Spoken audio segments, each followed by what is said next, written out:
Let's go. Hello, Mike. What's going on? We are live.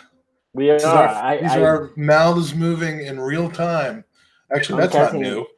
No one's going to join us for this. No, and I don't care. We'll just pretend this is an April Fool's Day joke. We're not actually. This was recorded 3 days ago. Yep. How was your weekend, man? We're waiting for the game to start. We're doing Arsenal Newcastle today. We are live. So we'll vamp for a few minutes because it is yet to start. We're hoping our TVs are synced, so we're not completely like 2 seconds ahead of each other.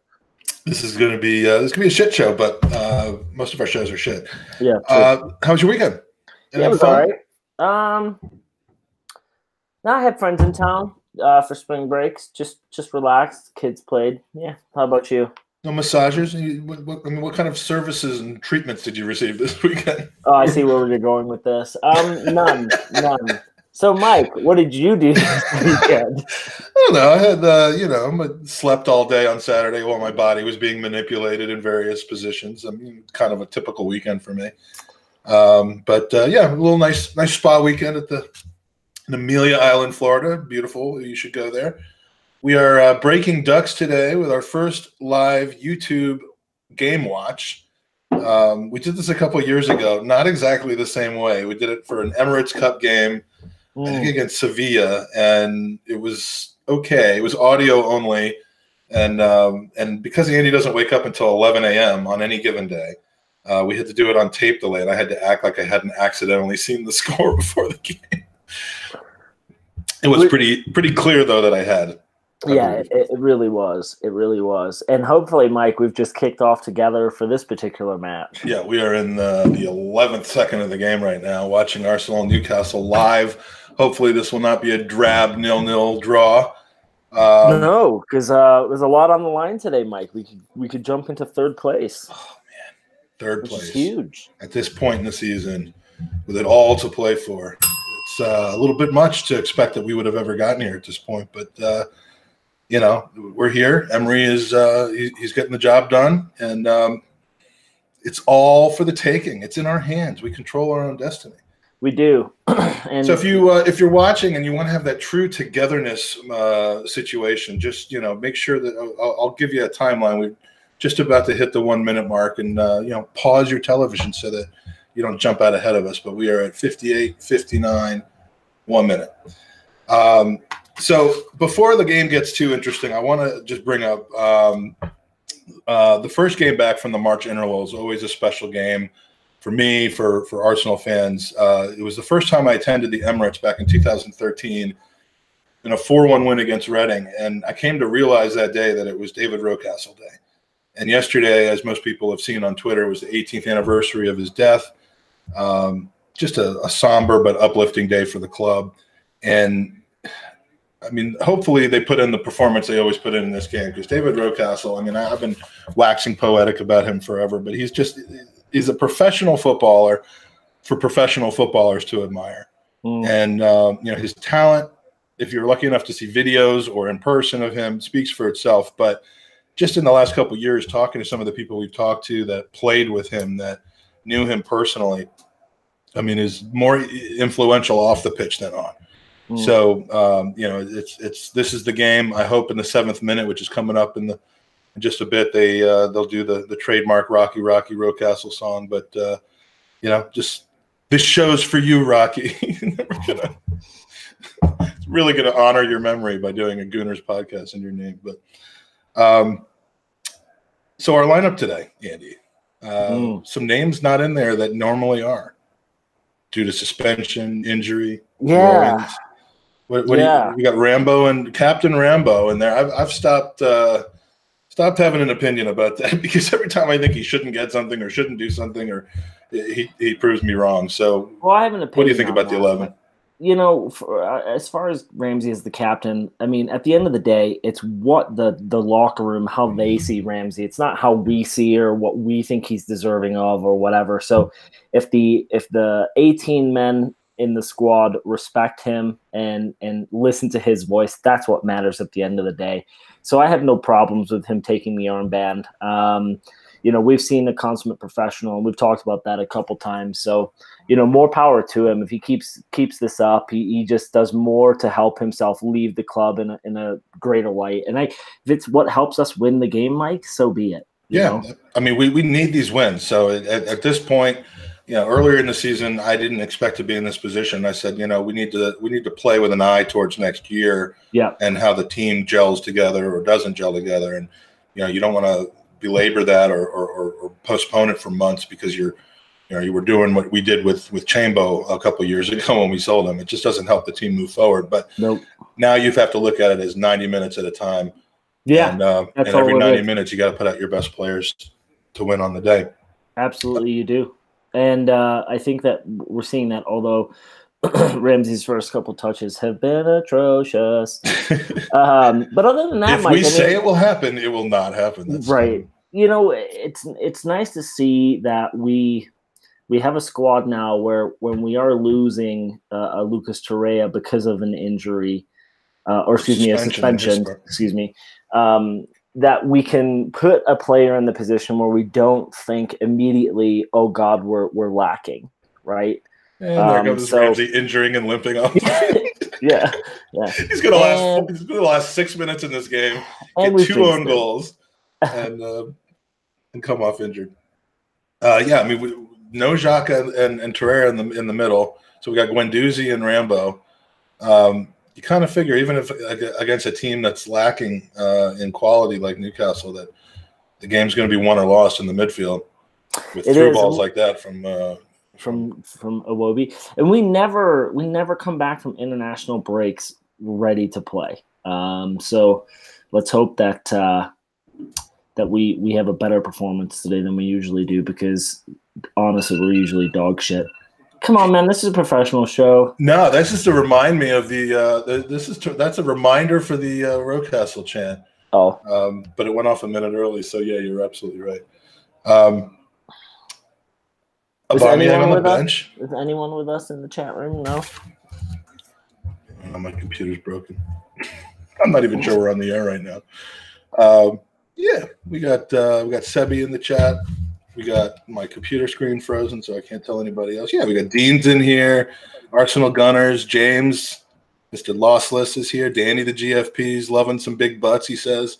I'm assuming that they are loving us more than they're loving Arlo White.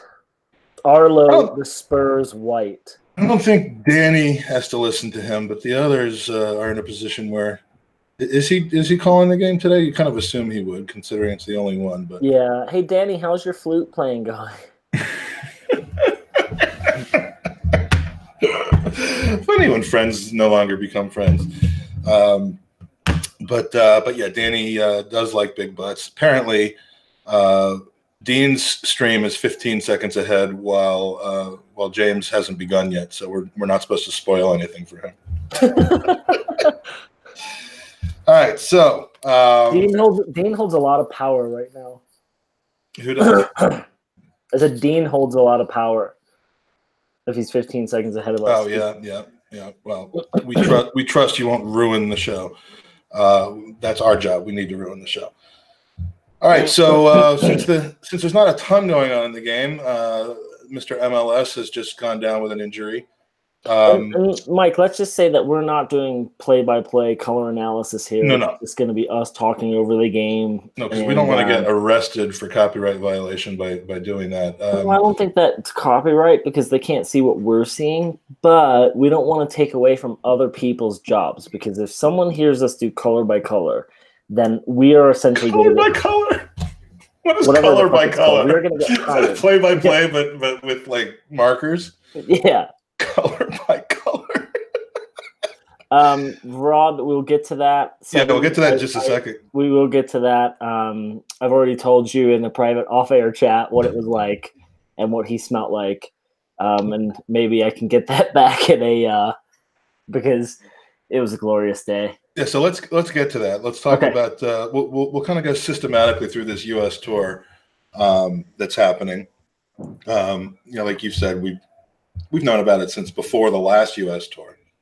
We have, and jokes aside, we did hear rumblings of this all happening probably a month or two before it started to kind of hit headlines, just through channels of friends and what have you. But yeah, Mike, it was kind of weird. They gave Drew, who runs the Denver Gooners, about 24 hours notice and said, "Can you second ever guest on the podcast? Yeah, can you and help her of getting this thing hosted and started?" So we appreciate him very much. But he shot a bunch of us a text message and said, "Hey, there's an opportunity to do a launch party downtown Denver tomorrow.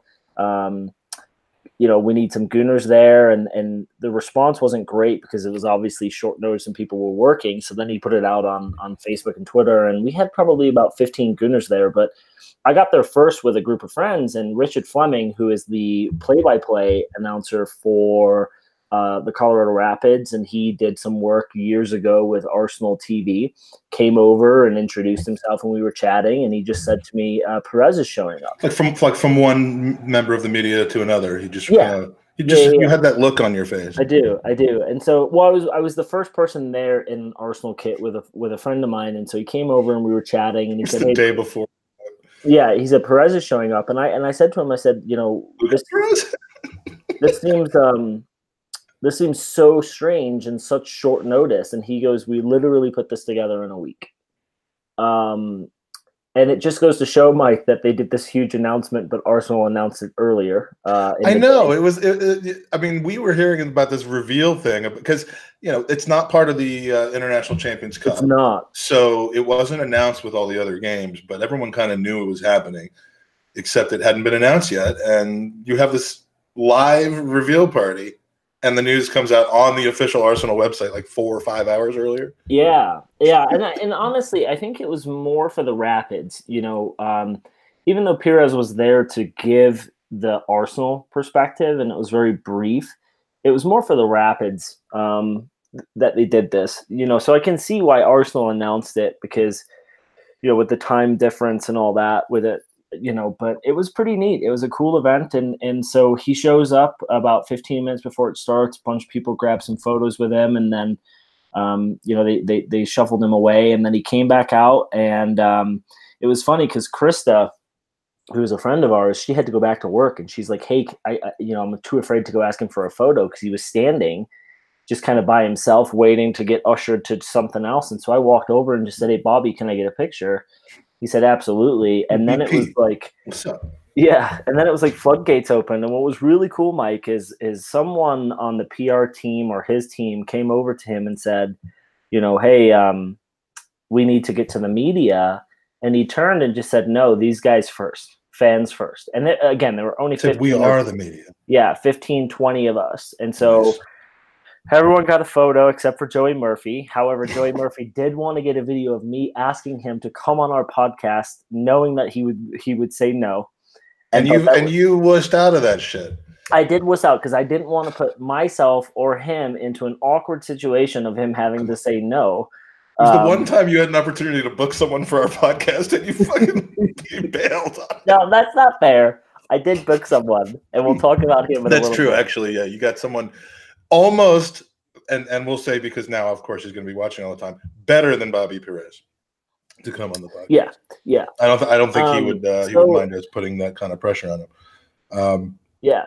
So Perez was in town. ICC did their big launch in New York a couple days before, and so he flew in specific for this, and then flew out right away. Corner for Arsenal. Yeah. And we got a goal. And we got a goal. And it's no, they called it offside. It's Aaron Ramsey too. Oh, so this one gets called offside. Goal. What are they calling? He's pointing to. No, it's been called offside. You bold son of a bitch. So now they've figured out how to call the one off the header. Oh, they're calling a Socrates foul for pulling on the kit. Let's see here. Yeah, that's pretty fair. Yeah, actually, yeah. That was the guy that was running with Ramsey. Yeah. So Mustafi Socrates. Man, the dark arts come back to haunt him sometimes, I guess. So, Michael, back to the that's going to happen occasionally. Hopefully more than just once. But yeah. So we're at this announcement, and so Bobby shows up. There's a couple other players there from the Rapids. Timmy Howard, who didn't look up from his cell phone once. Timmy. Completely avoided Was he just grooming his beard the whole time? Yeah, completely avoided any fans that came over to talk to him or get a picture. I think Drew snagged a photo with him, but Drew also had access to this little area since they had asked him to bring fans, and he didn't even want to sit in there, but he's like, I feel disrespectful not filling the seat. So and then there's another Rapids player who I don't know, and then there was Cole Bassett, who we'll get to.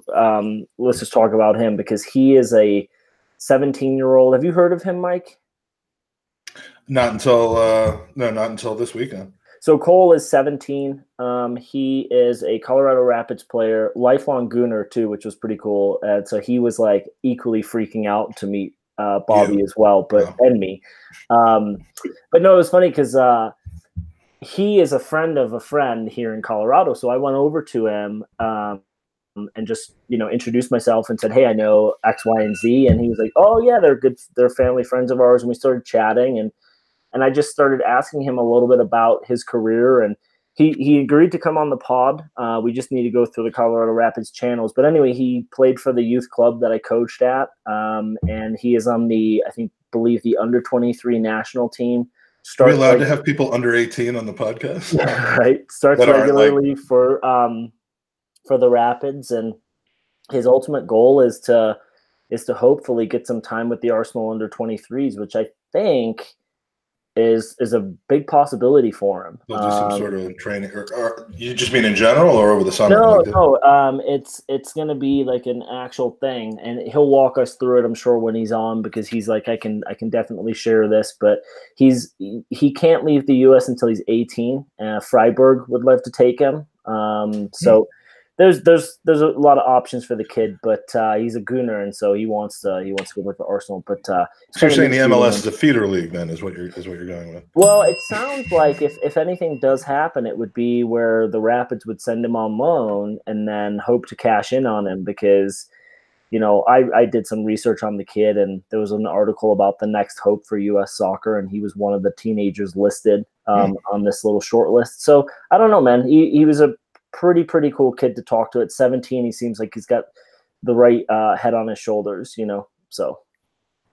Well, that's a cool meet. We'll get him on the podcast as soon as we can. Or did you do any autograph signings or any ideas for the U.S. tour? I had my security team pushing people away, as you do. Looks like we have a Chelsea supporter in the chat room, which is strange. We've never had to boot anyone from the chat room, nor will we start now. Yeah, we're not going to start. He's also a 49ers fan, so as far as being supporting shitty franchises, he's up there. Yeah. You did meet a 49ers legend, didn't you, when we were on our last Arsenal tour? It was right before the birth of the podcast, which we'll talk about in a second. But yeah, Jerry Rice, Oakland Raiders legend, Seattle Seahawks legend.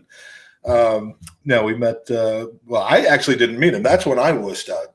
All you guys went chasing after him into the gift shop. Joey and Rob did. I didn't go after him. Yeah, weren't you too hungover? No, it was Joey. Yeah, I was a little too hungover. Joey was still drunk from the 3 days before. So I think we should do on this tour. We should do a reverse autograph booth where we just sit down and ask people to come and give us their autographs, and then we just collect them in case one of them becomes famous or murders somebody or something like that. Danny, embrace the Chelsea fan. They need love as they're going back to Division 2. I actually plan on discussing that later on in this podcast. Bob, all I'm going to say to him, if he's still in there, is you could probably still get your city kit delivered before they win the title. It's a suitable name, though, Bob Money. Yeah, for a Chelsea fan. It's just one person's money, and that money's going to be going away soon. We should do photos over the summer as well with Tom Canton's fans that are just all over the U.S. Dude, he's got so many fans. But instead of like just normal photos like the one you took with Bobby Perez, it has to be in a creepy photo booth. Those photo booths where you go under the curtain and it spits out the 4 pictures in a strip. So we have. Are those things like are those American things, or did they have them like in Hemel Hempstead when you were growing up? Dude, I was too little to remember that stuff. I don't think there's ever been a picture taken in one of those photo streams those booths that doesn't contain the commission of a sex act at the time. I mean, why the curtain? Like, why do you need that much privacy to take a picture? But anyway, that's what we're going to do over the tour. Yeah. Which starts in Denver. It does. People think we have no stroke. That it's not a coincidence. This tour starts in your backyard and it ends in mine. I mean, that didn't just happen by itself. How much power we have, And Danny just 7 power. Yeah, Danny just commented how we never go on his podcast, and it's because we're too big. That's what he's saying. And I mean, I'm physically too big to get on his podcast. The camera only fits like half of my face, but yeah, the other way too. So Sebby's suggesting that we should do a kissing booth, which would. Do we have to pay people to kiss them? I don't see where that's a value for anyone. We're like, well, yeah. Do you accept credit cards? Yeah. We could do that. That'd be kind of hot. I think that we should have a tent at each event with Baconator tents, with Baconators and condoms. I was gonna say beer, but condoms worked. And divorce attorneys like lining the outside of the Baconator flavored condoms. You pick out a divorce attorney as you go into the tent to meet us. So it starts in Denver, as you've mentioned, against the Colorado Rapids, July 15th at Bag of Dicks Sporting Goods Park. Mm-hmm. And we just talked about how you put on your Michael Shoemaker costume and went to hobnob with Arsenal legends. Am I staying with you before the game, or are you too busy going to fucking the shittiest concert I've ever heard of in my life? Dude. Who are you going to see? It's Hootie and the Blowfish featuring Bare Naked Ladies. And as you know, Mike. Sure it's not the reverse. I mean, I don't know that one of them is necessarily any bigger of an act than the other. Right. As you know, in life and marriage, it's a partnership. But yes, the seventh bedroom in our West Wing is open for you if you would like to stay in it. If I had $1 million, I would not go to that concert. And I'm not sure if I'm. So you are coming. I'm not. Yeah, I think I booked the flight to come in on Friday, and the concert is Friday night, so or Saturday night. I need to get your flight information for LA, and I'd be all right with Hootie, but the fucking Blowfish. I mean, I'm not. Fuck the Blowfish. Yeah, they're like Humber, basically. It could be called Hootie and Humber, and I would want to see it the exact same amount. Yeah. This game has not had a tremendous amount going on, other than it really hasn't. Guendouzi's got the ball. He's just passed it to Iwobi. Iwobi has. I thought you weren't doing color by color. That's not a bad pass. Oh, and it's over the net. And Iwobi's his foot has just fallen off, apparently. So, anyways, Denver is the start of the U.S. tour. For a lot of people who don't know, Denver in July is a beautiful city. It will be about 95 degrees, but it's a dry heat, Mike, so you don't really sweat. Joey was you don't tell me I'm not going to sweat. That's Joey was part of the crew who's going to be planning the party that the Denver Gooners are going to host. And Justin and I just assume that we're not going to get invited to that. Based on your track record? Based on track record. I'll tell you what, I will get you into that party if it's the last thing I do. We already know that Rob Ford, who's already told Joey he's not coming, will be on the list, and we will not. Oh, that's a funny story. We'll have to tell it sometime. But and it kind of is a good segue into the next stop of the trip, which is LA. We will be moving to the city of motherfucking Angels for the second game. Are you going to LA on this trip, or have you? I am going to LA, and does that mean you're not coming to DC? So we'll get to that when we get to the DC leg of it. But so the LA thing pisses me off, Mike, because the tickets, and this is it's absolutely outrageous. But so okay, we're playing Bayern Munich, but tickets are $100, which we make that per minute on the pod, so it's not a big deal for us. But I was planning to bring. We're not even eligible to receive donations on fucking YouTube because we don't have enough followers. I was I was going to plan on bringing Ollie to the match. And I mean, you've seen my kid. He doesn't sit still for 2 minutes. So I'm not going to spend $100 for him to run around the stadium and have my wife chase him. So I don't know. I think I'm just going to head to LA solo. Damn, yo. Yeah. Well, and it's like our 24th game against Bayern Munich in the last 4 years. We play those guys more than fucking Borussia Dortmund plays them. We do. And they're in the same league as Borussia Dortmund. So, but we do. The good news is we own them in July. March and April, not so much, but July. When it matters. Yeah, when it matters in July, we can take them down. Go. No. Come on. Is that your April Fool's joke? LA is where it began for you and me, man. It's where the podcast was inseminated and where the zygote turned into a blastula and then a full-fledged embryo. I mean, that is the starting place. So I feel like you had to Google that.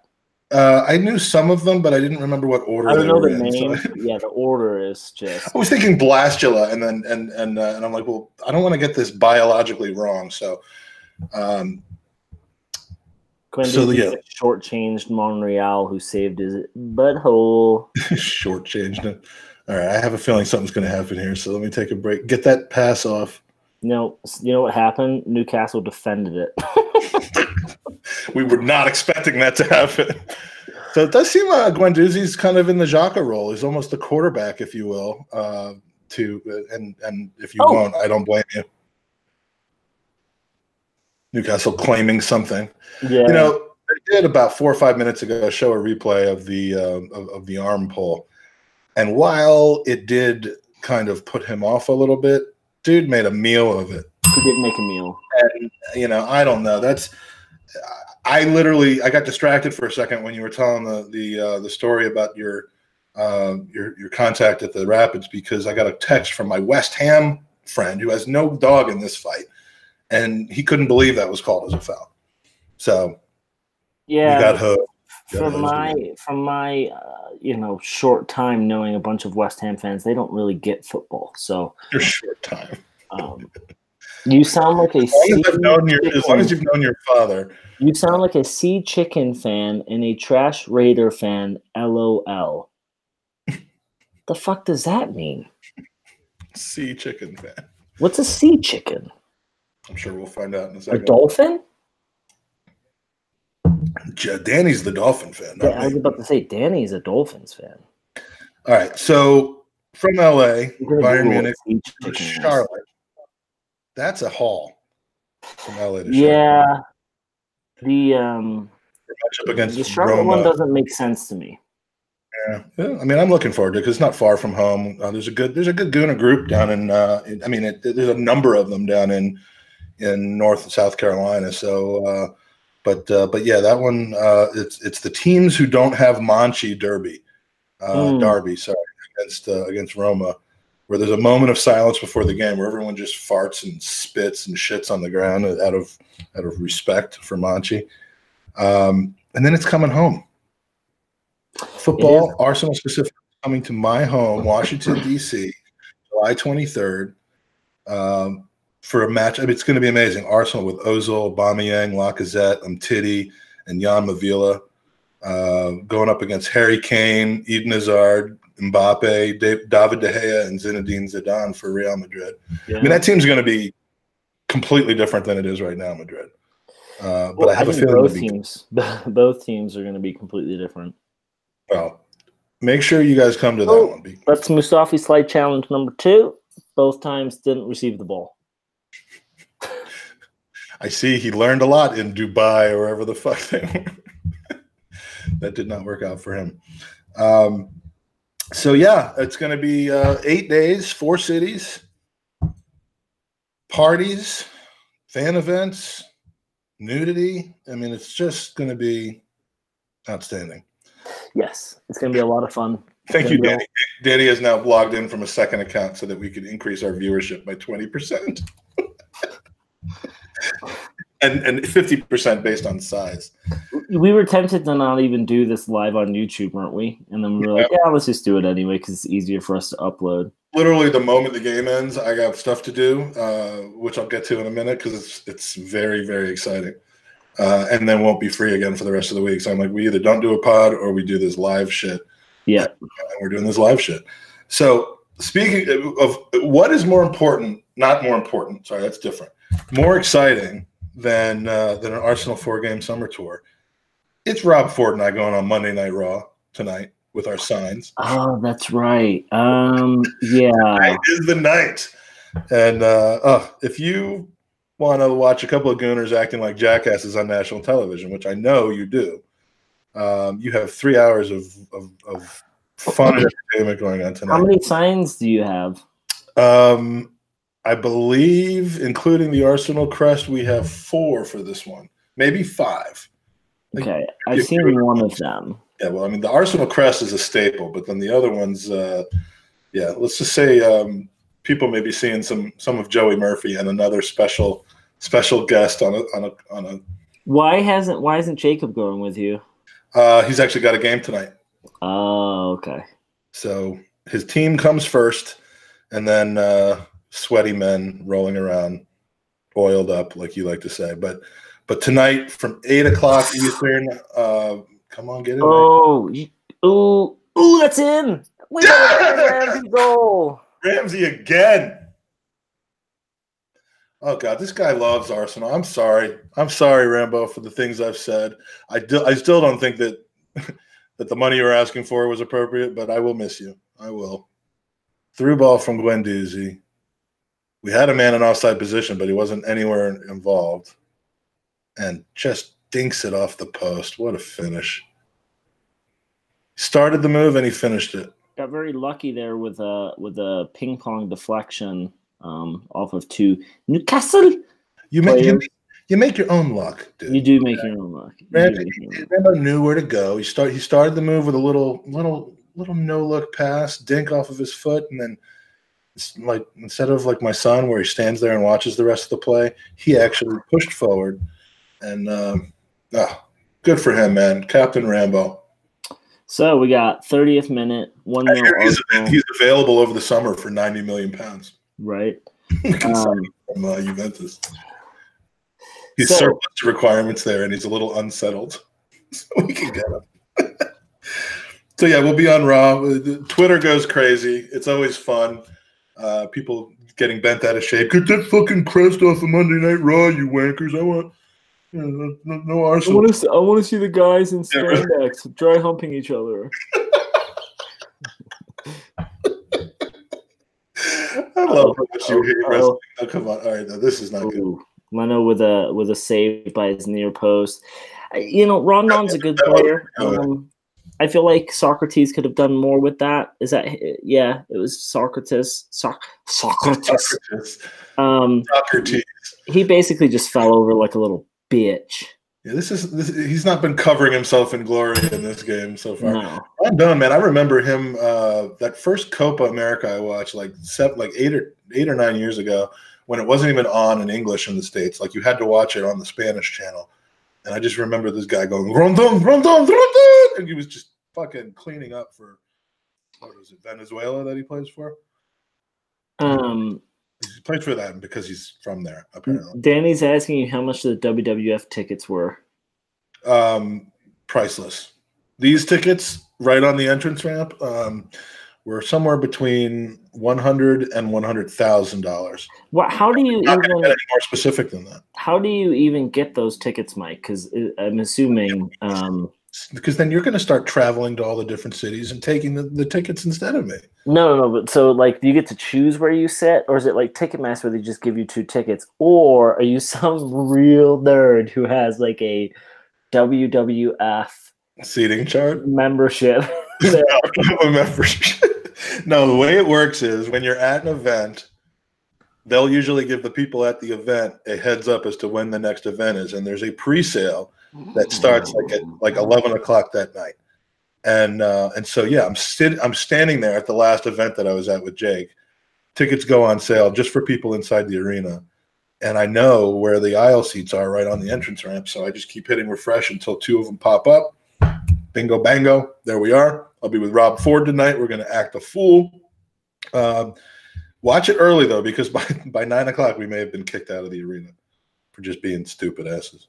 So, but yeah, I do love spreading the Arsenal word. If you recall, one of the last couple of times we did this, we only got retweeted by the Arsenal main, Twitter account. That was all. We did. You're welcome. I don't mean you personally. I just mean Gooners and fans in general. So can we stop talking about Raw now?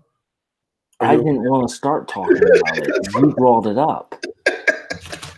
So this weekend in the Premier League was pretty interesting. It was. We had everything kind of fell our way. I mean, United got a little lucky to get out of that Watford match.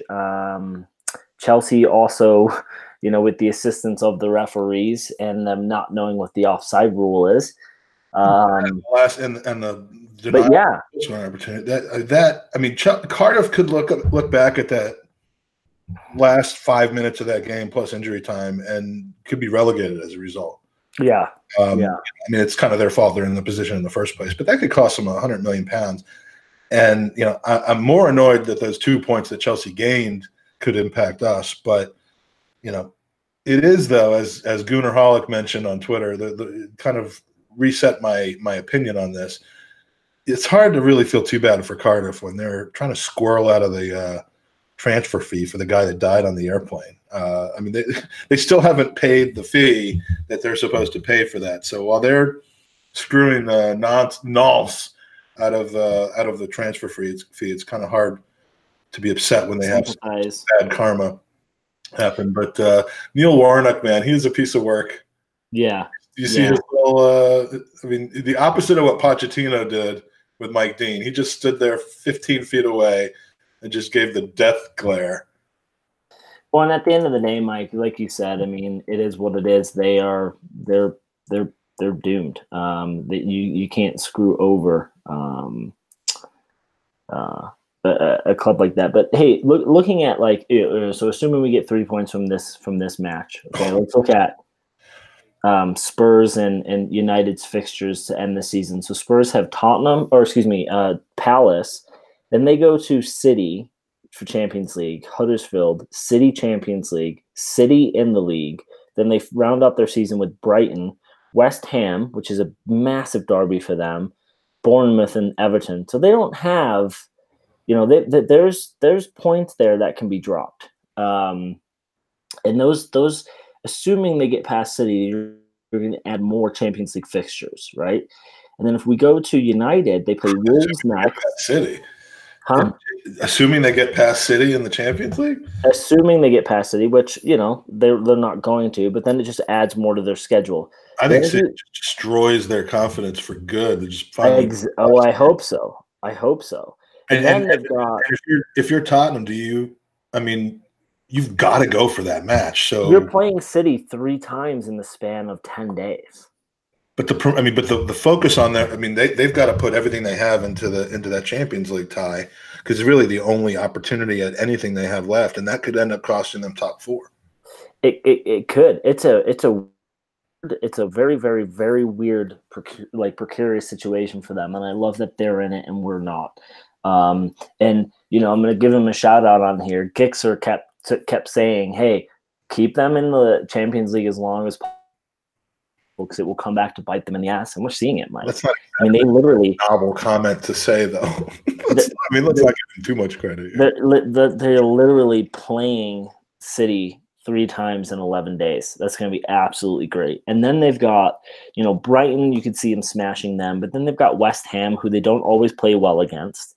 Then they've got Bournemouth and Everton. They're not playing well against anybody right now. They've got 1 point out of the last 15 on offer. Yeah, and scoring own goals against themselves to lose games. It's the most beautiful way to see them start to tank. However, it's important to point out they are still technically, for the next 45 to 55 minutes, ahead of us in the league. Yep. You mentioned it's a good position for them to be and not us. It is the Champions League quarterfinals, though, not the Europa League quarterfinals. But there's a trend that's starting up here. Get to that. Come on, Mesut. Oh, he's wide open for a header, and call offside. So then let's look at United's fixtures because they're interesting too, Mike. So they play Wolves tomorrow, which will be a tough match. Then they've got Barcelona, West Ham, Barcelona, Everton, City, Chelsea, Huddersfield, and Cardiff. And so again, they're going to be, they're not playing great football. I know that Solskjaer's, done well with them, but they didn't really play anyone in that run. And when they did play people, they lost, like us. So I think, Mike, that there are definitely points dropped for them as well.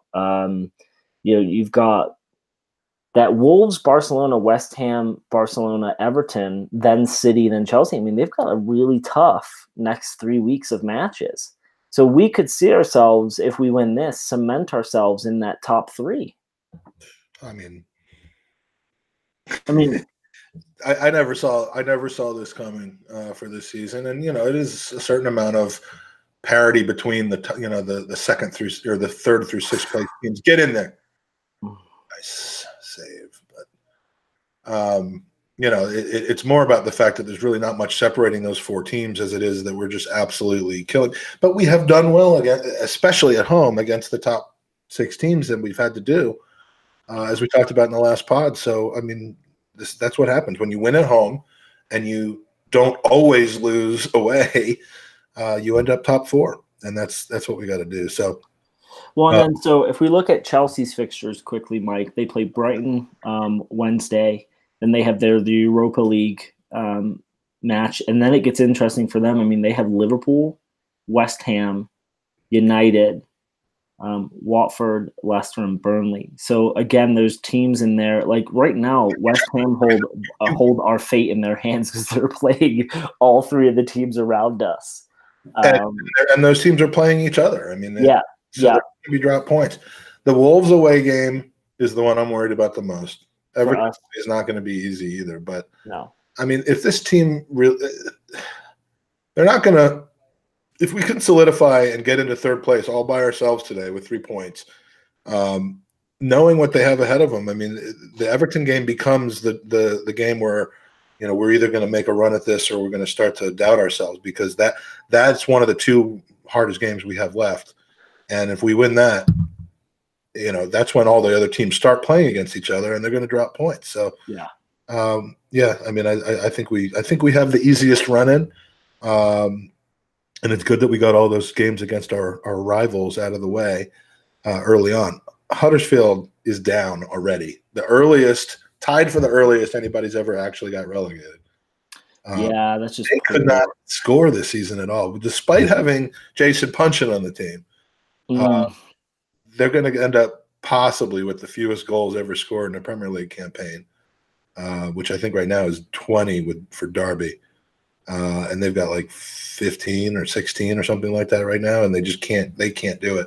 And Fulham, who I picked to finish 6th this year because of the players they bought over the summer. I got Fulham and Wolves mixed up, I think. They both kind of had the same strategy going into the season of splashing some cash and getting some big name players.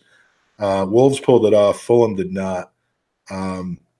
They could be in trouble next season too with all those heavy salaries that they've got, those wage packets they got to pay. What do you think about Norwich? Because Norwich is coming up next season.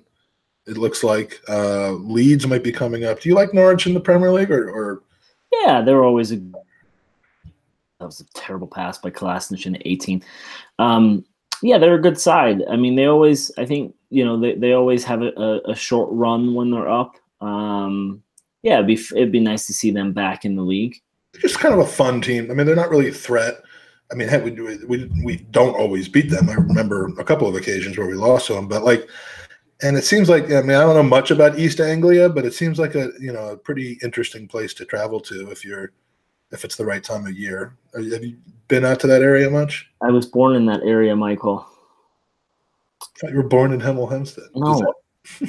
Everything to me is Hemel Hempstead because it's. I mean, I don't even care that you lived on the in the south of England for however long you did, but everything's Hemel Hempstead. Yeah, to you it is, and you give me crap about mentioning it all the time, but I don't. But no, I was born out there because my father was stationed on that side of the country when I was coming out of the canal. So The birth canal. the birth canal. Yeah, no, it'd be fun to see them back in the league. It'd be interesting to see who goes down with them. I assume, as you said before, it's got to be Cardiff. Yeah, I mean, they're after the bottom two, it does get really, really tight. I know that I think Brighton's even down there. They're not assured. Oh, Mustafi again with another foul. Well played. Well played. He didn't go to ground, Mike, but it was an unnecessary. The guy's just wank. Yeah, I've given up on him, and I know that there are still some very respectable analysts of tactics in the game who on Twitter, which is where you officially become an expert, who still rate Mustafi, and or more often than that, they just slag off the people who slag him off. Yeah, I have given up on him as being, what do they call it, a good player. Now, Lacazette is so far offside.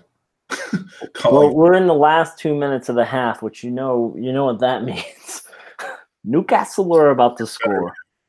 Oh, Lacazette was not offsides. I take that back. He made a great run with Ramsey, but the Hulk, unfortunately, not having his best game. Maybe I should. No, he's not. Maybe I should take his shirt off at half. Ooh, cheeky back heel from Ozil.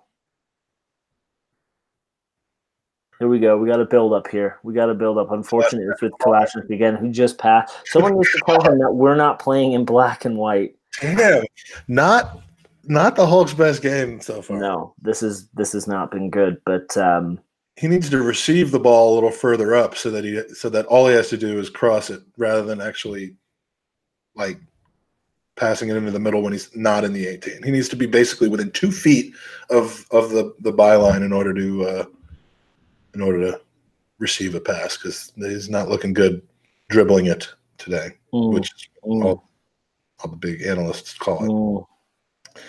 So the title race, and this will probably take us into halftime, where we'll just have more time to talk about it. I thought you had like music for us to listen, like for the. Yeah, I'm gonna play System of a Down at halftime. We're just get in there. This is time for an Ozil little chippy.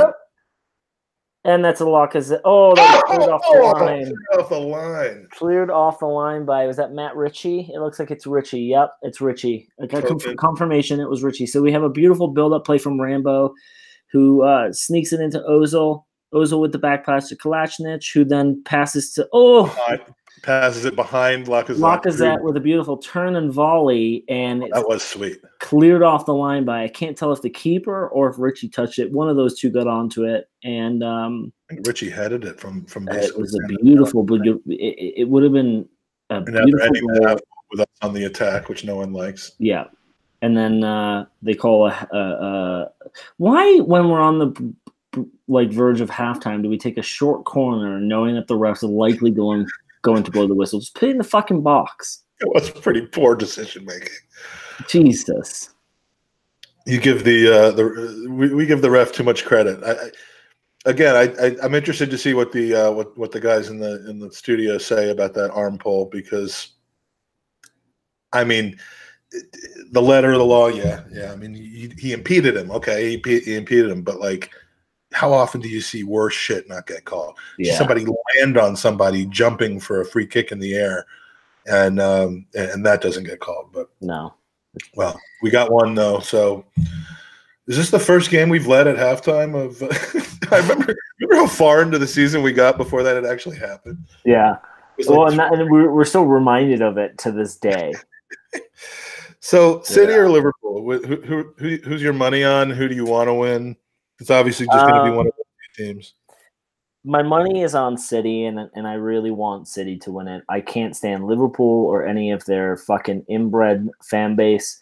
It's funny. I have a friend who's a big Liverpool fan, and he made a comment after we beat United, and I said, "Oh yeah, maybe this will help us secure third," And he responds with, "Oh, how great it must be for Arsenal to Arsenal fans to be wanting third place." And I just wrote back, "When's the last time you won a Premier League trophy?" Haven't heard from him since. Well, the normal response to that is Istanbul. Yeah, yeah, and that is the general response. But he knows he's too smart not to respond that way. But no, I want City to win it, Mike. What about you?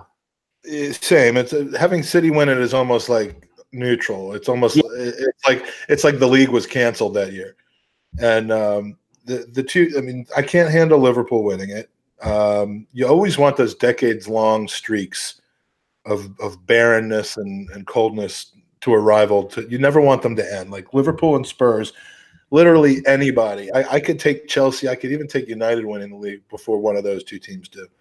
Until we win it again, those two teams cannot. Yeah, and again, if it wasn't for their, if the Liverpool fan base just weren't so fucking douchey, I wouldn't mind them winning it. But it's inevitable that Klopp is gonna fall sideways, and I don't see, Mike, how. I mean, yeah, they're like City are the lesser of two evils, but when you look at their running, they've got Southampton, Porto, Chelsea, Cardiff, Huddersfield, Newcastle, and Wolves. So they're playing a lot of teams on that second half of the table. And add what teams are still left in the Champions League? Add PSG, or no, PSG blew it again. Yeah. Whoever they're going to play in the finals. And then if you look at City's running, they've got Cardiff, Brighton in the FA Cup.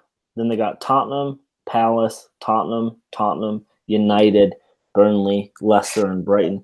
I thought you were talking about City's lineup them before, but you're right. They do have those games. Yeah, they have a lot, and they're likely going to be. Well, I mean, that's an FA Cup semifinal. They'll probably breeze through, and the Cup final obviously will come at the end of the season. So I don't know, Mike. It's going to be an interesting one, but I think that City are going to have enough. I really do. I think so too. Jonas pointing out that the obvious of Chelsea being allowed to score miles offside without anyone spotting it, yet we're disallowed a goal because of a tiny, tiny sleeve pull. This is the Premier League for you, Here we go. Here it is again. Oh, he made an absolute meal of that. Here we go. They're basically holding each other's hands. There is zero question in my mind that who's the guy that got pulled down? Was that Matt Ritchie? I don't know. He just looked like yeah, I'm not sure. It's an embellished flop. Not only that, but they're holding each other's arms. If the ball had curled further back to where Socrates would have been in a position to have a header on it, you have any question that he wouldn't have gotten pulled? Like if the pull would have gone the opposite direction, and no penalty would have been called, of course. But that, all right, I'm a little more salty about that than I was in the moment, but we'll let it go because we're a second half team. We are.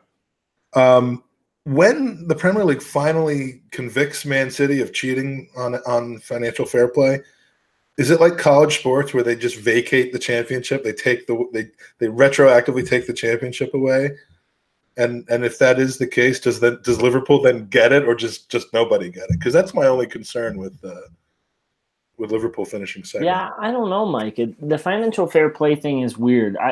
There's too much money in the Middle East for that to ever happen. I bet. You're going to convict us of financial fair play? Here's £100 billion to change. If anything, I think they'll probably get what's happened with Chelsea, right, where they'll get a slap on the wrist and then they'll get a transfer window ban. I think that at the end of the day, I think that is the bigger punishment than money or point deduction. How fair is it when you get a transfer window ban that they give you one transfer window to stock up, like Chelsea bought Pulisic, and I mean I'm not saying that's going to work out. I think that's actually going to be a disaster, but it's going to be a disaster knowing that you can't do it now anymore. You're done. It's going to be a disaster knowing that he is the replacement for Hazard going into next season. But at the end of the day, what can you do? Unfortunately, I think it's going to be a disaster for him personally and professionally, which is the worst part, because I do like the kid and I'm a huge fan of him. obviously as an American, but I think that was the wrong place and the wrong time for him to go there. And we'll see. Maybe I'll be proven wrong, but Jack, I would say yes, we would be upset if the goal was given against us. So in hindsight, that we're up 1-0 anyway. It's a fair decision by the ref. However, he did embellish the foul a little bit. Hey, Mike, I need to pee. Okay. But I'll wait until I'm going to go now because we're probably going to have to resync our feeds just in case something has happened. And well, I haven't touched mine, but you've said that a lot. And whenever Mike says I haven't touched mine, I know he's lying.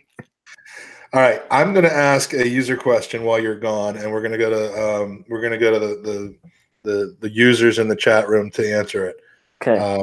So while you're not like me, where I sacrifice and I just go to the bathroom. You probably peed into your garbage can. I've peed 4 times during this podcast already. All right, so chat room. This is a question from Fredo, and I want you to give me the answer. And if you want to expand on that, please do. Which of the teams chasing the top 4 can least afford to miss out?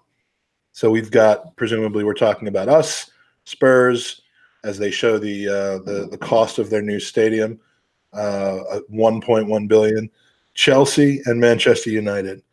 Of those 4, which can least afford to miss out on the top 4? I think it's a great question. Jack's already come in with Spurs. Both of the Jacks have, both Cactus and Asaurus have both come in with Spurs. Dean Worley also with Spurs. Spurs to me are kind of the obvious answer based on how much leverage financially they are right now and the fact that they're already kind of in an austerity period where they can't sign people. If they don't have the attraction to, of Champions League football, it's going to be hard to have big players come in.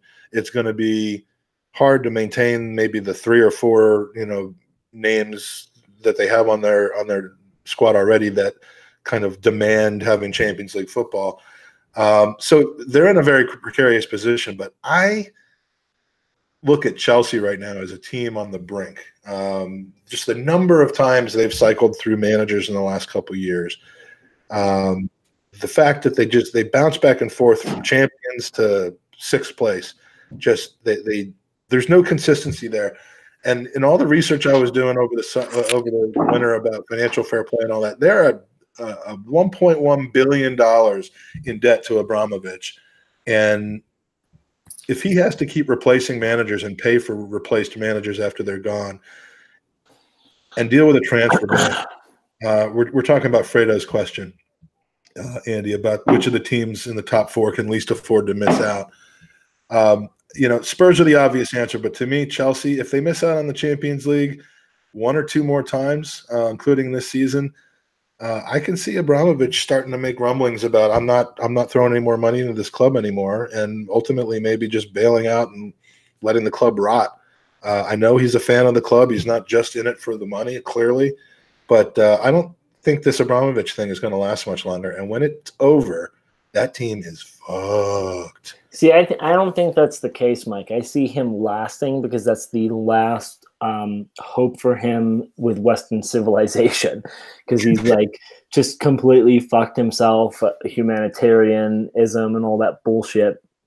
And this is the last hope for him to be able to live in a country where he's not going to get prodded and poked and tortured. So I see that happening. I agree with Danny. I think Spurs need Champions League or they're financially screwed. Now, Spurs, if push comes to shove, they can throw a $100 million price tag on Harry Kane, and Real Madrid will buy him. So that is true. They do have. They do have a couple players. Lose their players will also allow them to deal with the financial recoupment. Exactly. So you could sell Kane, you could sell Eriksson, you could sell Ali. Probably get close to $200 million for those 3 players. So you're floating, but then replace them on the pitch with equal exactly, quality. You're gonna suffer on the pitch, but at the end of the day, that's who they are, right? They're a mid-level, they're a mid-table team at best. So I don't know, man. It's a great question. It's a great question, but I think, I think Tottenham and or Chelsea are going to suffer the most. And what I find interesting is that virtually nobody said Arsenal, like legitimately said Arsenal, other than the Chelsea fan in here. But you know, we've seen the impact that 2 consecutive years out of the Champions League has had on us. I mean, the commercial income is down, the game day income. You know, the reasons we weren't able to buy a player in January essentially stemmed from a number of things, but not the least of which was not making the Champions League 2 years in a row. Yeah. If we miss it for a third, though, I just feel like.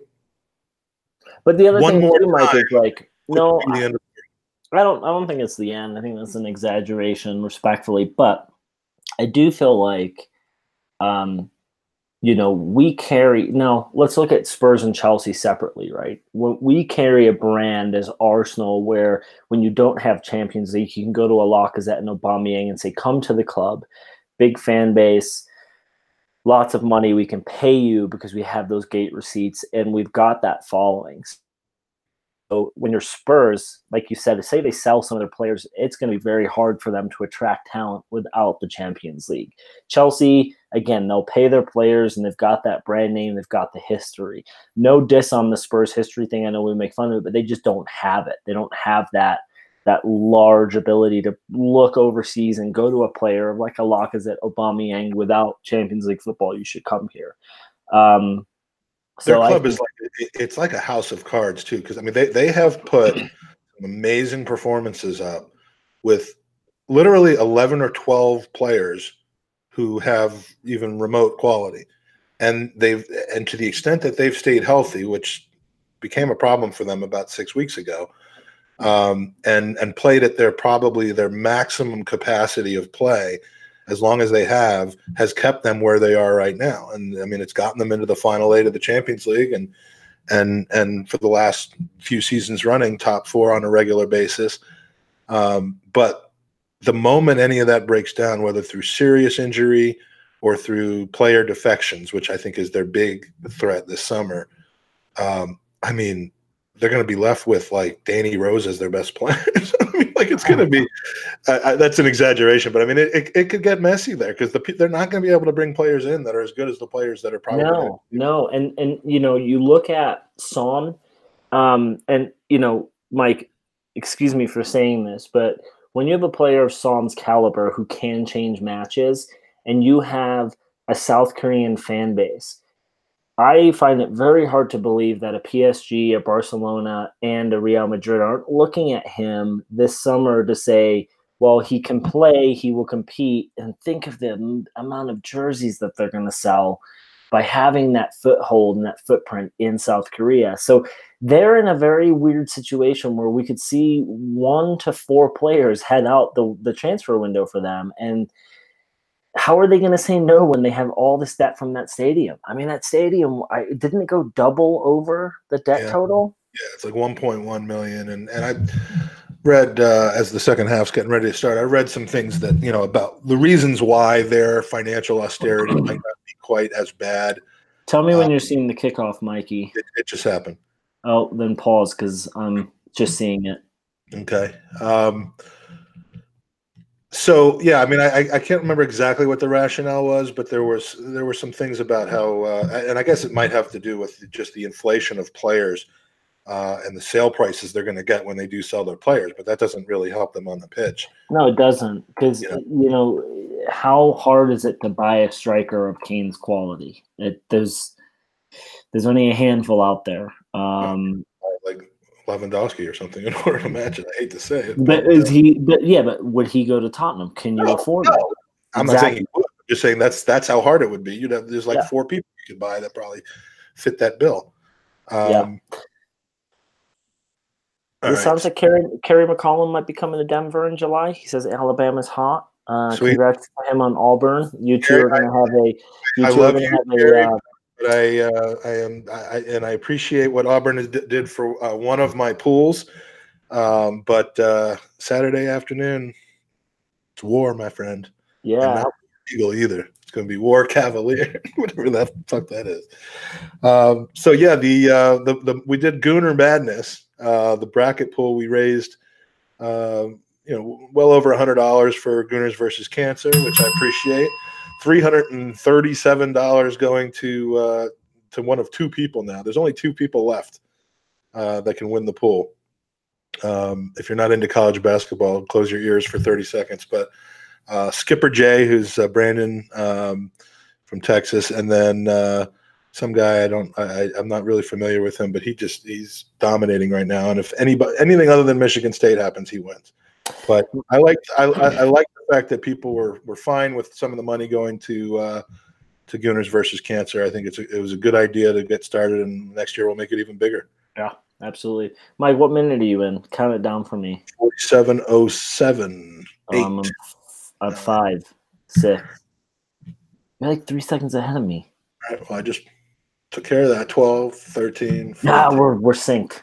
Oh, we are once again completely in sync with each other.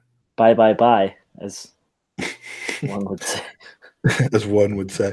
So last week we did the final and most epicest interval episode with Lee Judges, and David Ziegler, a.k.a. Ziggy, a.k.a. David. I've been mourning Pineapple bitch. I've been mourning the death of the What's More Important Than Arsenal game, but we will assign Justin and you a Well, when we were at the Arsenal Rapids launch and they asked media if they had any questions, they whispered to Joey, what if I asked, hey, Bobby, so your parents are fucking and you have tickets to go to the Champions League? That's not exactly how it was, but yeah. Well, tickets and your parents and their neighbors. Oh, yeah. That episode was especially disgusting. It was so disgusting and vile. I got a call from Pornhub telling me that people were complaining that our show was too graphic and disgusting. These are people who go on Pornhub. So yeah. Did I you guess get a comment on Pornhub? Yeah, it was like, what the fuck is this shit doing on Pornhub? No, it wasn't more like, why is this here? Or why does this exist? I just described how I read that statement to be. Yeah, why is this here? Jokes. Waiting for us to get nude, and it just never happens. Yeah. Speaking of graphic and disgusting, did you see Wayne Rooney's goal yesterday for DC? I didn't. I saw the score, but I didn't see. I tried to get it going, but then Ollie wanted to go outside and play, and so that was my life. You chose your son over Wayne Rooney? Yeah.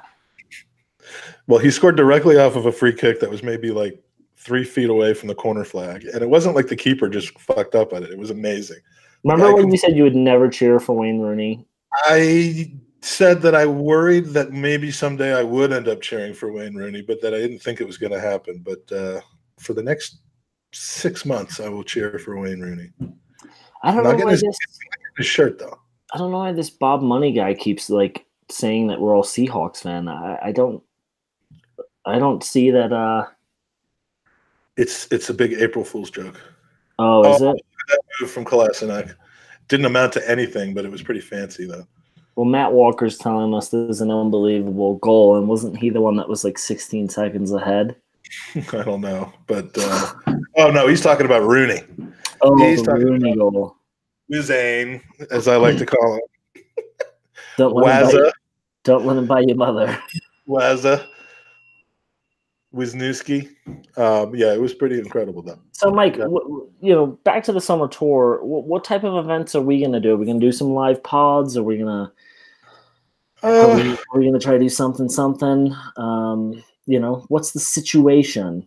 No, we'll just have to keep people looking. I want to try to somehow work in Gooners versus Cancer as much as we can on this live tour. Get every single player to sit down and do a show with us. But all right. See, now I think we are behind some people here because we had to go back. Maitland Niles is done, I'm hearing. Hopefully it just means that he fell down there and not that his knee just popped into 4 different pieces like everyone else's knee on Arsenal. Well, Jonas has ruined it.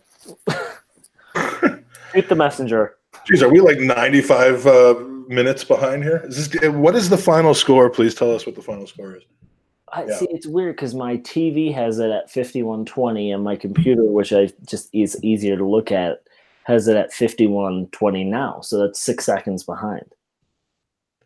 So you're not watching it on your TV anymore?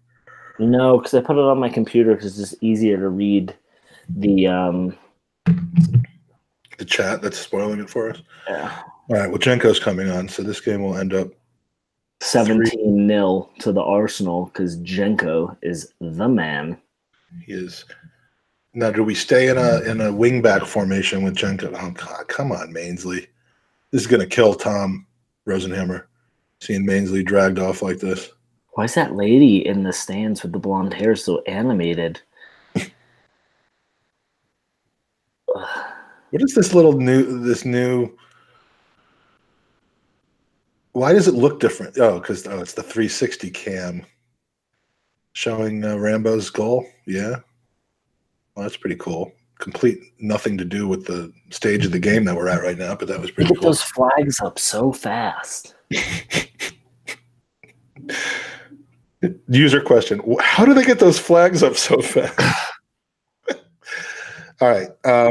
Back to you. So I don't know what we're gonna do. I'm sure we'll do some podcasts. I mean, there won't be an official live podcast like last year when Men in Blazers did the. I doubt we'll have the stage in the square in the middle of the city for a live podcast with 5,000 people there, but we can do something. Yeah, outside of the meet and greets and the shake hands, I think we should try and figure out a live pod. Maybe not from my mom's basement. My mom's basement. You mean your mom's house? Yeah. AKA your basement. But maybe we can figure something out. It'd be fun to do something. Still need to look into those press passes, Mike, because if there's ever a group of people who could get press passes, it's us. If you could pull that off, I'll leave that. We'll assign that task to you, and I will gladly accept one if you can pull that off. It's just the distribution of duties. I got us on Pornhub, you get us in as the press pass. Although the Pornhub thing was also your idea, or was it? We'll definitely do some video. I mean, we'll push out some video content onto the YouTube page from experiences. Like, imagine last time we had the podcast when they came here, we would have had you telling Theo Walcott to fuck off. We could have had me on stage with all the Arsenal players that aren't even with Arsenal anymore. It would have been glorious. But nice little dummy. Oh, is he on? Oh. He was at such a tight angle. So we're talking about Ozil. It was a nice little give and go with Lacazette, but he received it at such a tight angle. The only thing he could do was cross it back across the line, and no one was there. We're talking about Mesut Ozil. You sure that's the only thing he could have done? That's right. He could have probably backheeled that into the goal, to be fair to him. Yeah. He could have backheeled it into the ground and then up into go over the goalkeeper. Class and start. See, when you get the ball a little further down, it's better. All right, we're knocking. Sebastian is telling us we should make or sell Gooners pod arm patches. Visit Podwanda. We'll come up with some merch. We'll do some merch. All right, user questions. Let's get back to that. Nikki Wilson, from Nikki Wilson, who certainly found out about us on a Burkamp Wonderland because he is always asking questions and in the chat there. He says, my mate at work, Terry, supports Newcastle, and we're both on the night shift this week. What insults should I give him to make the week more entertaining? Andy, that's insulting is your domain. So he's from Newcastle? He works with Nikki and Terry work together. God, that's about as manly of a fucking conversation. You know, like a high school test. Terry and Nikki are on a train heading 60 miles an hour in the opposite direction. Which one sounds like the bigger pussy? No, I'm just kidding. I would tell him that their beer sucks. That'd be a good one. That's lame. Well, that'll upset someone from Newcastle. You could just play him the movie Goal. Because that's embarrassing. You could. Well, you can't wear a Sunderland kit anymore because they kind of got over on Sunderland. It did. Yeah, I would just tell them, like, look, man, I don't care for you particularly at this moment, and your team is going to lose. They're going to get relegated, not this season, but next season, and you're not a nice guy. If in fact you are a guy, because your name is Terry. So that's what I would tell them, because I can insult people AF, dude. Um, sorry, I don't have anything more, more cutting to do, but I'm a lover, not a fighter, as you know. We've asked Fredo's question already it was a great question about which teams can't afford to miss the top 4 this season. Here we go, Danny. Your question has come up. How many bottles do you take in the bath? He says, I take 2, Clearasil because I'm not spotty, and a men's sensitive body gel because he's a sensitive bloke. And I think this is Danny's 4th consecutive bath-related question, maybe, in the last 5 weeks. Andy, how many bottles do you take into the bath? Is taking bottles into the bath like a English thing? Yeah. It is? I do take baths every night with Ollie. I would say 1. I'm just going to leave that. So 1? Like, what is it? His Johnson & Johnson's? Do you use the all, like... Yeah. That's the shampoo and the soap? Yes. No tears or extra tears? My kids were pissed. They got the extra tears one. I'm like, I want this to sting as much as possible. I got the one with the vinegar in it. He's on. Oh, okay. That's a good run. Ozil's not happy. Look at that is the most vocal I've seen Mesut Ozil on the pitch in a long time. He's barking out orders. There you go. All right, so guy is just insulting people for what sport teams they like. I stopped reading it a while ago. Well, he asked me what my American football team was, and now he's making fun of me and Dean for liking the Cowboys and Falcons. Well, I can understand that. This guy's starting to look pretty cool. Yeah, he got, let's see, lucky boy, Nacho. I mean, you won the ball, but he had a lot of studs showing there. Nacho hasn't had the Ballon de Nacho last few months that he was really having before that. Is he maybe on the decline at this point? Has he hit the hump and gone over the other side? Yeah, I think so. Do we have him past this season, or is he? I don't think so. So he's gone on a free then. When is Carrera back? This is game 2 of the suspension. The first one was United. This is the second one. Oh, Lacazette, a little dickish right there too. And the third one is Everton next week, or as you say, Everton. I thought. Everton. And then he's back. And it'll be like a new signing when we get him back, because it's been like 2 months. The 3-game suspension that lasted 2 months. All right, so you're taking the 1 bottle. I take 3 into the bath, 2 champagnes, and then 1 red wine to polish me off. And if I don't drown, it's a good outcome. Looks like we have. Speaking of a good outcome, we have Aubameyang coming in for Iwobi. What do you think of Iwobi's play today? I mean, he was involved in a lot of the action. I don't recall any incredible touches. Of course, we're watching this real time, so I'm not like taking my usual note of performance. But he could have worked himself more into the play. That's what you would have done. If you were Iwobi, you would have worked yourself more into the play. Yeah. All right. Did we just get called for a foul throw? I guess Mainsley has had a miraculous recovery. I thought Jenkinson was coming in. Maybe the injury caused him to have a foul throw. Yeah, one of those happened in my son's game a couple of weeks ago, and everyone was shocked. But at the Emirates, it shouldn't be happening. No. All right. Let's see. Yeah, 3 bottles, and then I got an extra large drain for when I lose control of my bowels. Oh God! It doesn't have to be cleaned out as easily, but that's what a bath is for, isn't it? Mm. When does Ollie start showering?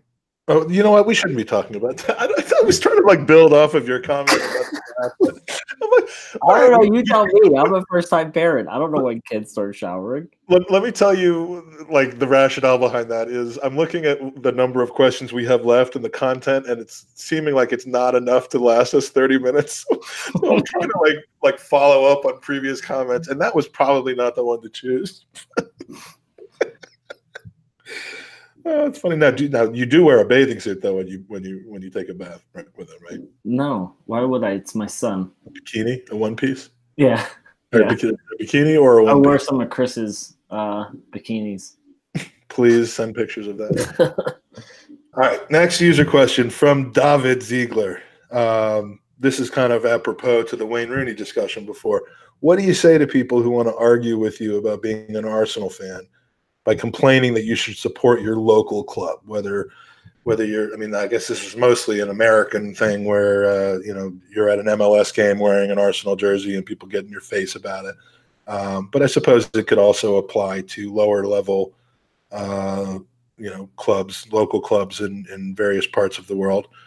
For the most part, Mike. You go to Rapids games?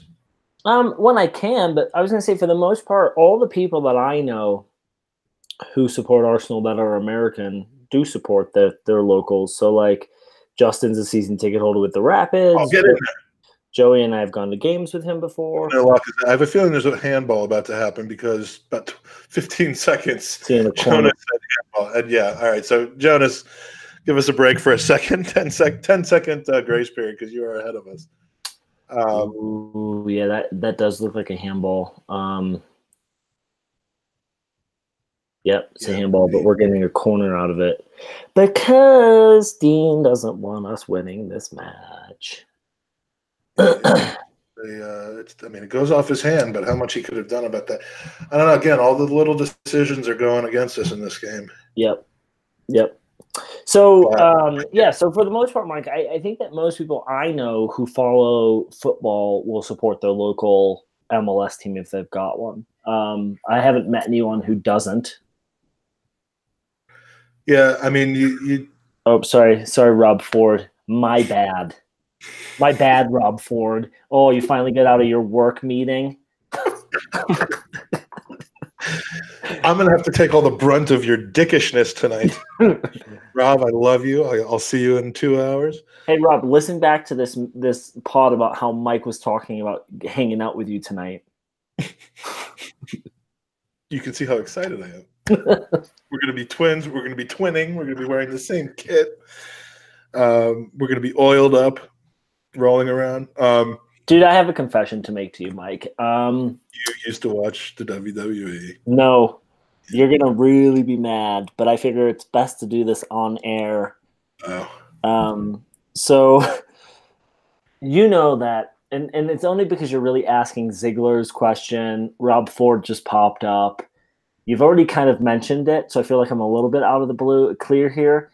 But when I was with Joey a couple days ago, I was showing him the retaliation situation that I had shared with you in our personal chat, and he may have quickly seen the sign for tonight. Oh. And when he said, "What the fuck was that?" I put my phone in my pocket and I said, "Stop talking to me." I'm sorry. I've shown a few people that sign, but not. It wasn't. I wanted it to be a surprise. I know you didn't. Unfortunately, it was we had sent each other a bunch of pictures, and when I was scrolling through, it just popped up, and he almost spit beer out of his mouth, and then he almost laughed hard enough to pee. So we saw. You're like he may have seen a glimmer of it. Now, he saw it. You saw it for 10 minutes. Yeah. Looked at it, masturbated to it. That's a funny sign, isn't it? It's very good. It's going to be hilarious if you guys Unfortunately, get it on TV. I couldn't just leave well enough alone. I added a bunch of shit to it. Like I added like 1989 and a couple other things onto it, which probably ended up ruining it. It was better just left alone the way it was. But you will probably see Joey's face along with another fairly well-known Arsenal media entity. It's gotta be Lee Judges. No, you know who it is because he's right next to Joey. Oh yeah, the one with Joey. Yeah. So yeah, that'll be fun. I finally found something to do with my poster of them that you will no longer see hanging up there because I cut it up and put it on a sign. So yeah, I mean, back to the question about the MLS. I mean, I don't have a DC United jersey that fits anymore. I had one that was signed by like 30 of the players, but that one's in the closet until I lose a lot of weight. So now it's just basically, oh, come on. Oh, nice save. Oh, we're getting closer. What? We're knocking on the door. This has got 1-1 written all over it. We're knocking on the door, yet you're pretty sure that they're going to score the only remaining. When did El Nini come on? About 5 minutes ago. Oh, for Rambo? Yeah. Well, if there's ever a like-for-like player to be subbed in. See El Nini doing some Rabonas in a few minutes. Yeah, it seems like Newcastle is starting to let us have a little bit more of the ball. Damn It Close is going to be the name of Rob Ford's porn video. Damn It Close. Except he's going to pronounce it Cloche, like Miroslav Klose. Well, that was a great 25-yard run by Mustafi in slow motion, who then fucking kicks it out of the Emirates. Is Aubameyang laughing at him? Yeah. Aubameyang is just starting to chuckle. If you could sum up Mustafi's career for Arsenal, that was it. Well, no, because that didn't involve any diving. Sliding.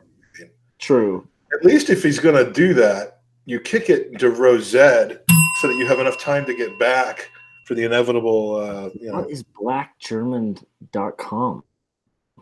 Blackgerman.com. Is that a real site? Let's check it out. I think Rob's already started drinking tonight, which would be great. No, that's not a real site. Did you look at it? Did you look at Urban Dictionary for it? So yeah, I usually wear an Arsenal jersey to DC United games, and you do see a couple other people with Arsenal jerseys. You do see Is there anything more douchey? And the chat room can help here. Is there anything more douchey, Mike, than going to a sporting event of two teams, but then wearing the jersey of a team that isn't playing in that event? There is. Even I know not to wear an Arsenal jersey to when I go and see Fulham and when I'm over just looking for games, and I would never wear a Caps jersey to see if I went to an Avalanche game against Winnipeg, I wouldn't wear a Caps jersey. Jonas is asking us to sum up Mustafi with a movie title, and I'll take a stab at it. I'm going to use the movie title Get Out. Oh, geez. Put me on the spot with that one. Fight Club? No. Is there anything with the word slide in it? Forrest Gump? Maybe. Yeah, I'm going to go with Forrest Gump because I think they have the same level of how do I put this? Football intuition. Let's say that. Get Out is the right answer, though, of course. But question from Nate Smith, who is also known as Lee Gunner's biggest fan. Do you see their interactions on Twitter? Let's do. Say they're all one way, and it's clear one is not a fan of the other. Hate it when friends of ours fight with each other. I know. Do you eat more Baconators after a victory or after a defeat? I mean, I've never had a Baconator. The answer to that is yes. It's just Mike, we're going to be together for a week this summer. We got to have a Baconator together. Oh yeah, I mean, I got Lee Judges to have a Baconator. Oh, you're when not he was have a Baconator. and dude still he keeps himself in almost football playing shape. It didn't help him grow any hair, did it? What? I said, it didn't help him grow any hair, did it? Yeah, I'm not sure are that you going really to be able to eat a Baconator in July? did I? No, are you Oh. able to eat one? Yeah, I will, but it'll be my first one in a while. But yeah, I'm doing I'm going to try to drop a few chins in the next few months if I can before July, and then in July I'm just going to completely throw the whole thing away and have Baconators every single day. I mean, I have to. This is, I often. My reputation is I have to eat a Baconator in front of everybody that comes up to me. Is like, hey, you're the Baconator guy, and so I have to. I have to talk about this all the time with how rich you are, but a little behind the curtain. So, me, Mike, just really in debt. Joey and Justin have this little Monday weigh-in scales thing where every Monday we share our weight. We still in that room. I have on a weight loss plan. So Mike decides that he's going to hire an entire medical team of professionals to help him lose weight because just getting up and going for a walk and slowly losing the weight on his own is just not good enough. For Andy, I purchased a hospital system. One hospital was look at that pass. That's a good save. The waiting on that ball. All right, this is just firing squad right now. This game has 1-1 all over. Definitely, there's a counterattack coming with Mustafi being the only guy back. If Mustafi had been Virgil van Dijk yesterday, the play I'm talking about where Sissoko ended up putting it over the goal instead of getting it to to his teammate. I mean, it would have been a 2-0. I mean, I have no doubt that was such an intelligent play from Van Dijk.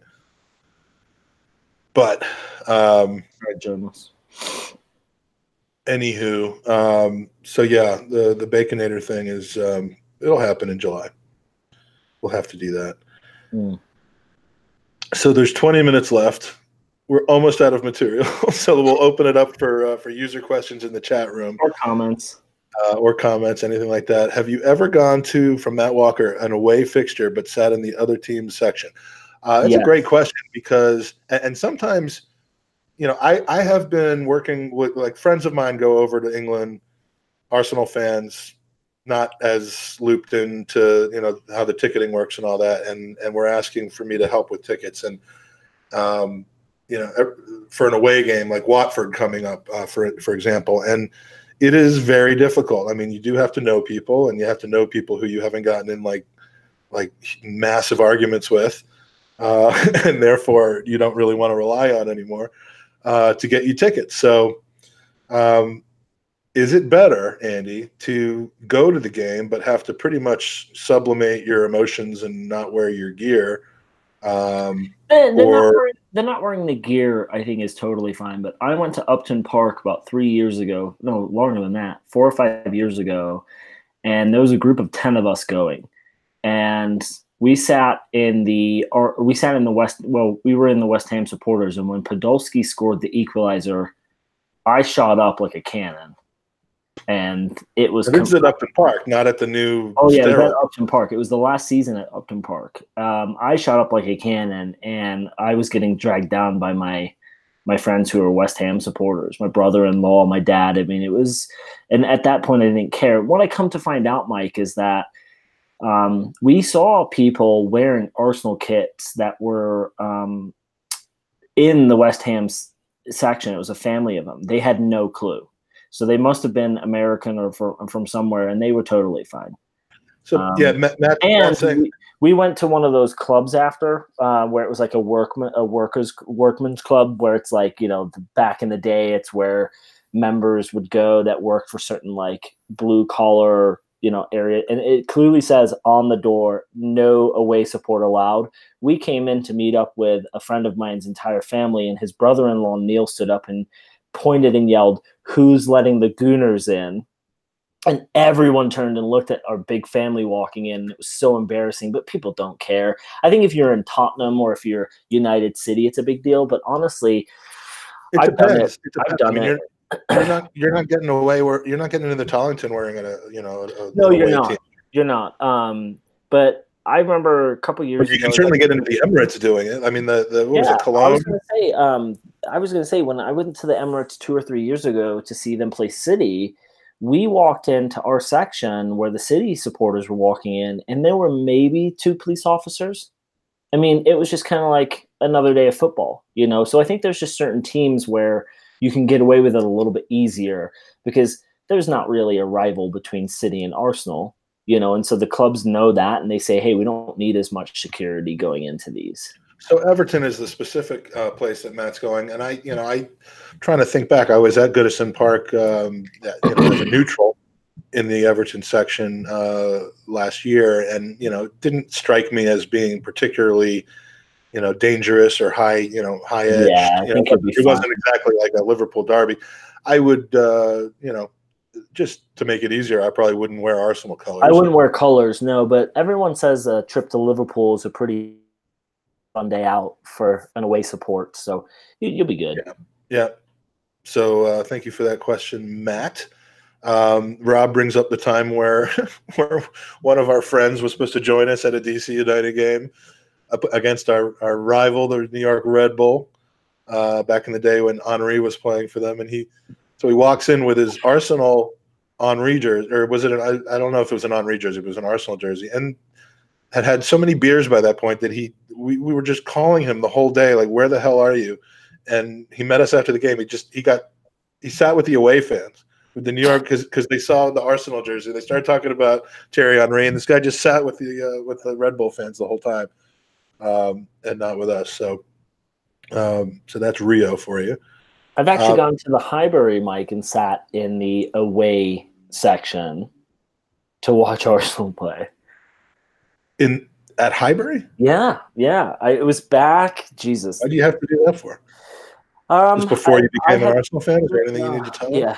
No, I had to go home last minute, and it was the only way I could get a ticket to see the match. And so a friend of mine said, hey, we can get away tickets, but we got to be chill. And so we sat in the away support to watch, and it was a fun match. Arsenal ended up winning 5-2, I think. So by the time the match was 70 minutes in, it was pretty cleared out, but it was just the only way we could get tickets last minute.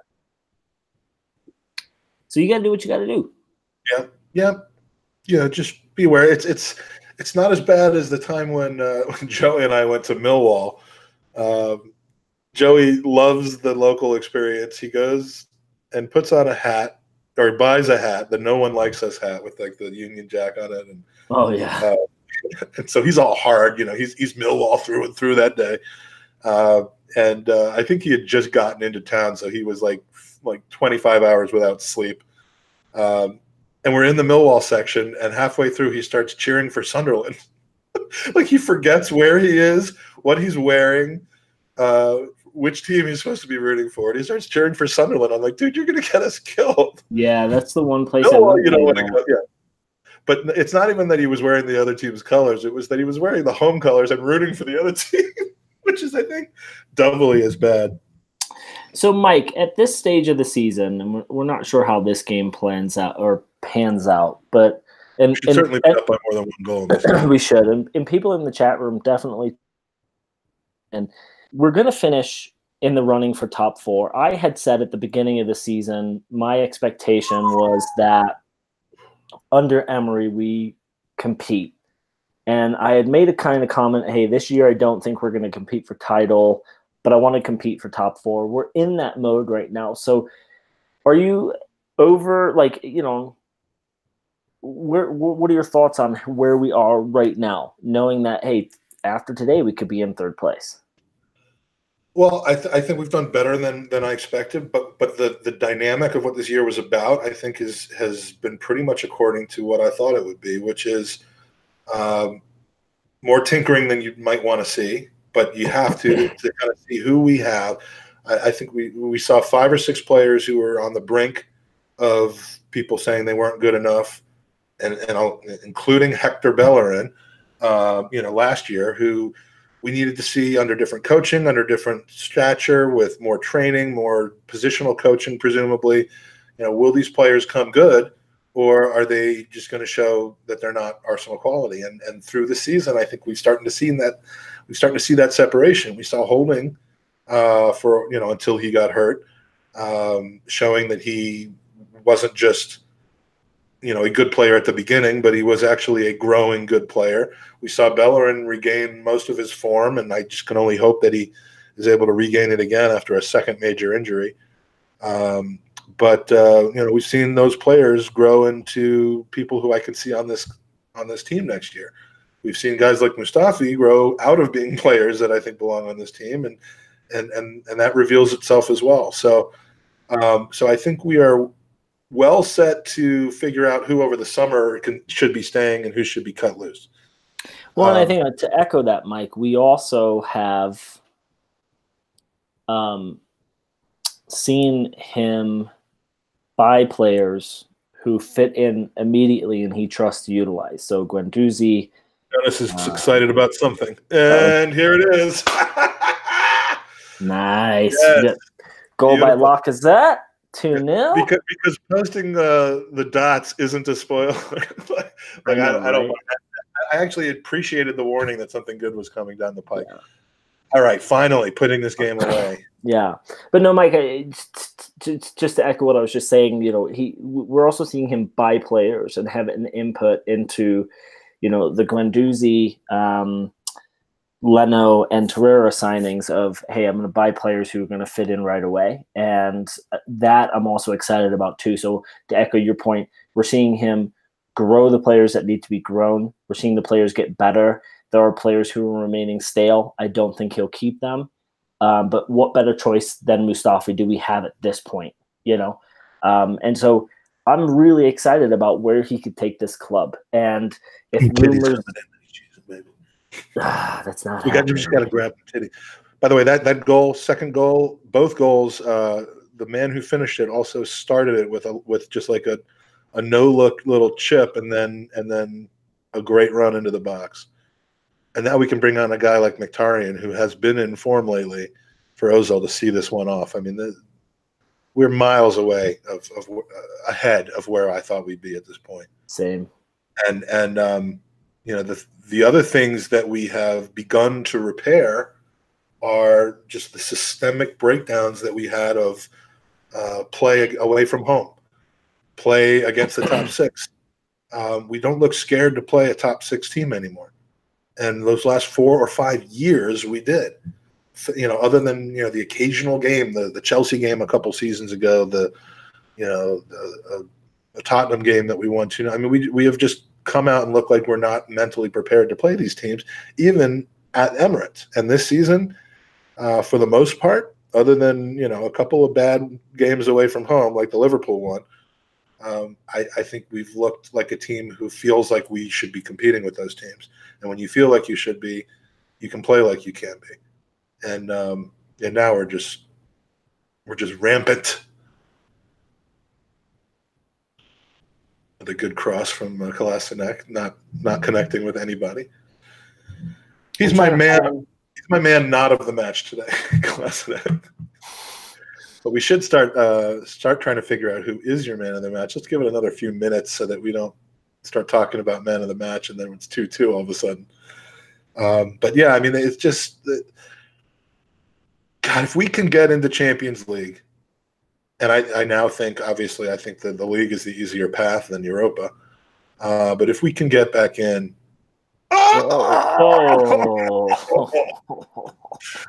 if we could get back in and have the money and the draw of the Champions League back again, this summer could be really interesting.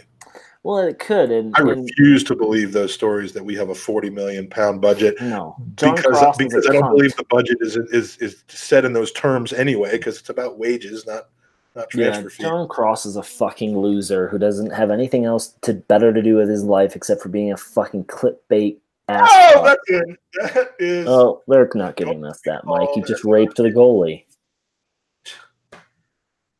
What did Lacazette do? He raped the goalie. You say he raped the goalie? Yeah. Watch this. Just box the goalie out. You're allowed to stand in your position, are you not?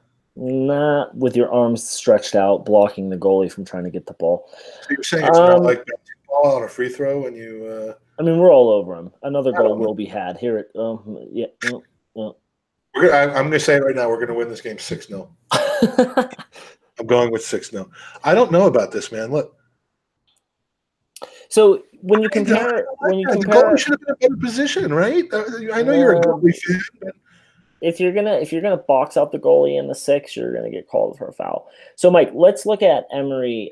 Back to the point of like, are we happy with where we are? And no one can say no, because it's a vast improvement from where we were last year. But if you look at us versus the top 6, and I think we're done with playing the top 6. Last season, Wolves get into the top 6, but yeah. Yeah. So last season we were hemorrhaging goals. So had 1 win, 3 draws, and 6 losses. We scored 10. We conceded 21. So 6 points from a possible 30. This season, we've had a noticeable improvement. We've had 3 wins, 3 draws, 4 losses, scoring 16, conceding 9. So that's 12 points. So it's double. But considering the first 2 matches of the season were City and Chelsea, and that Chelsea one we could have won, I think it's a vast improvement. And I think that, with more time and more resources and more opportunity for him to make this team his own, the only way is up. I think that we are now back into hey, we're going to be competing for Champions League football, and then hopefully in a season or 2 we're back up there with Liverpool and City for that title. Liverpool, you think they're going to maintain? They'll maintain because their players are good. I don't see them selling, Van Dijk or. Yeah, Coutinho was really the last one that they had to get rid of. Exactly. Firmino might leave. I could see him being a pull to go to Spain, but Jonas, I looked at the second replay and it was a foul on the keeper. And I only say that because the referee on the keeper. Yeah, the referee is going to have one eye on the keeper the entire process. So if you're a player inside of the 6 and you touch a keeper going for the ball, they're going to call it 100% of the time. Yeah, but I don't think he really he had more hands going with the defender than with the keeper. He was just blocking. Even still, the keeper was in the vicinity, so the referee's going to always call that for the keeper.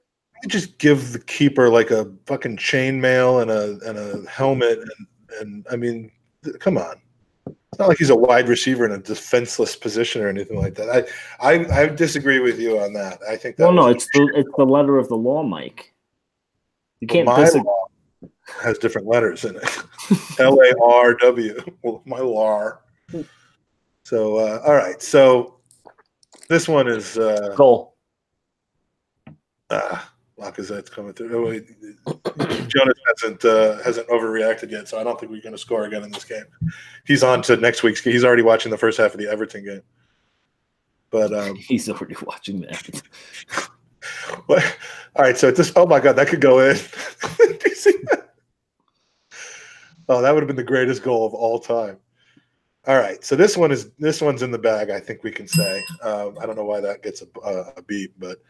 Nice to see Petr Cech sitting on the bench, looking like he's happy to be along on this ride, rather than angry. Man of the match for you. So hard when you're like literally.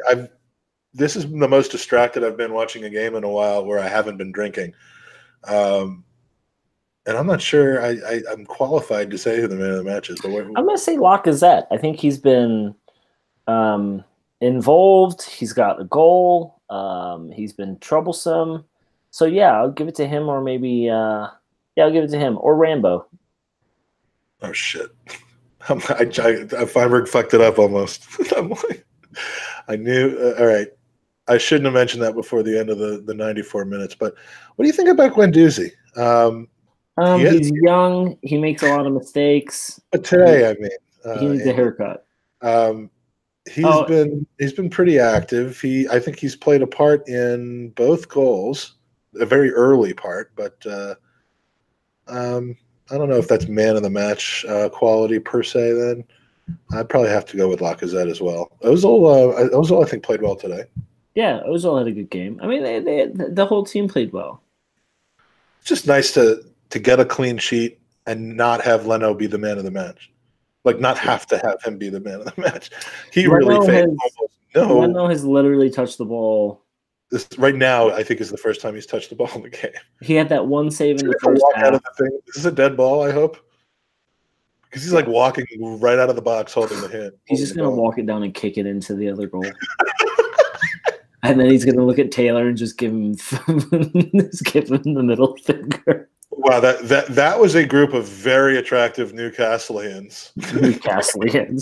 Newcastleites. Nukes. Well, that was if that's what they're growing up there, that explains why we left. Buddy. There it is. Just take a screenshot of that moment in the football match and show it to your coworker. Oh man, no, this has been good. Roberto meeting up tonight. As soon as we leave, I'm gonna splash some cologne on and get headed out there. It's like an hour and a half into the city at this time of night, so it'll take a while. But I got to get into I got to get into Gooner mode. That took a deflection, did it? I'm gonna give Mkhitaryan the man of the match just for doing that right there. That was incredible. So what are they called? I mean, I know Liverpudlians, but other than I think it's Newcastleites. Well, other than Geordies, Newcastleites. That sounds right. They're called inbreds, aren't they? They're called exactly what those people look like that were on the camera just now. So we are third place right now. We are. Can you do that? Third place ahead of for the first time. Honestly, Mike, if we don't finish in third, that's going to be disappointing to me because all the teams that we're about to play, we should be beating. Even Wolves, I know they're a good side, but we should be beating them. And so if we don't finish in third, we have had I think a disappointing end to the campaign. Considering, as we talked about earlier, all the teams that have to play each other around us. So I could see us easily finishing in third. I think we could finish in third and have some points to spare.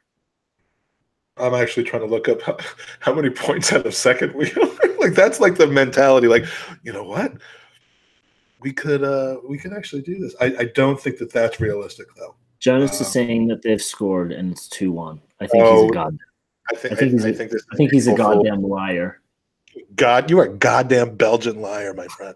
Yeah. Just stick to making chocolates and French fries and shitty defenders for Spurs. All right, that's it. Game is over. The pod will just about be over. Successful. We didn't screw it up. We didn't. We did not screw it up. We did not screw it up for once. Everton next Sunday. It's like our only weekend game this entire month, I think, which is ridiculous. Lacazette, fair play to him. Great game today. He can just, whether Aubameyang is out there or not, he's a monster. It was a great match. It was a really great match. We could have easily scored 5. We never looked like giving up a goal at all. No, we didn't. It's a shame there's only one more home Premier League game. You take care of Rob Ford tonight, okay? I will. I will return him to you in the position that I found him. Okay, we are 14 points back of City in second place with 7 games left. We have 21. There's 21 points on offer. We can. Hey, Mike, we're going to do it. I'm going to predict right now. We're still in it for the league, man. Yeah, we get this done. We get this done. Mustafi acting like he had anything to do with this. Yeah. I'm gonna go for second right now. If we don't finish second, I'm gonna be pissed. But don't forget, tune into Monday Night Raw tonight. I rarely do promotion for other shows, but essentially it is shameless self promotion. And also tune in for his Monday Night Raw podcast, Virgins Talking Virgin Stuff. Virgins Talking Virgin Stuff. We're going to call it How Does It Feel? So We're also going to start promoting this a little bit more in the next week or so because that's really all we have. But April 11th in New York City, the Big Apple. While you yawn, I'm going to tell people how exciting this is. Gooners podcast will be live in person.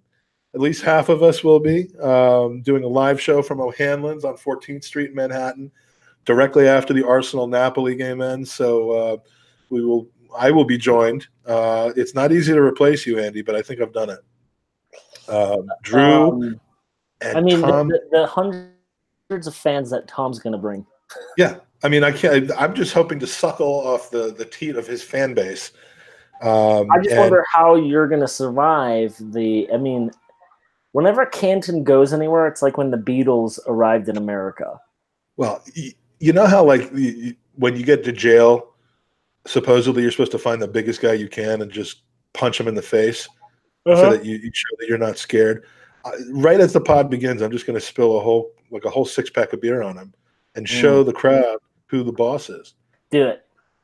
He's promoting it as Gooners, the Gooner Talk TV and the Gooners podcast, but I think you just have to call it the Gooners Talkcast. Yeah. But so the three of us will be up there. Sebi will be there, I hope, and could be up. We'll if we need him in the crowd to be our crowd, then he'll do the crowd. If we have enough other people, then I want to bring Sebi up on stage and he can draw memes on a poster board while we're there. But I should be Sebi to take we need to get Sebi to start doing some YouTube artwork for us because he doesn't do enough free shit for us. No.